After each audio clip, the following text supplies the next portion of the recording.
He pulled over into a church parking lot and proceeded to ask me if I had ever kissed anybody before. He took it upon himself to show me how to do that. And that was the first time that that started. He ended up telling me, don't tell anybody about this. So I just sat with this for a while and kept happening. I ended up telling my best friend, and she told my brother. And that's kind of when everything blew up. My brother ended up telling my mom. And so next thing I know, I walk into the house and my mom's sitting in the living room with my stepdad, and she tells me to come sit down. And she basically just started immediately crying, asked me if it was true, and I said, yeah, it was. So she told me that I didn't have to worry anymore. He wouldn't be allowed at the house. It was maybe a month later. My mom and I were sitting in our living room and we saw him walk into our backyard, and I just panicked. I froze, and my mom got upset and jumped up, and he was out in the backyard with my stepdad, and my dad got in a big fight and he ended up leaving. But that pretty much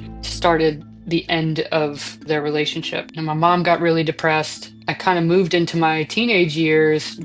I didn't know how to cope with everything that had happened in my life up until that point. But in my senior year, I got kicked out Catholic high school for being gay. But then right before I turned 30, I found aviation and I absolutely loved it.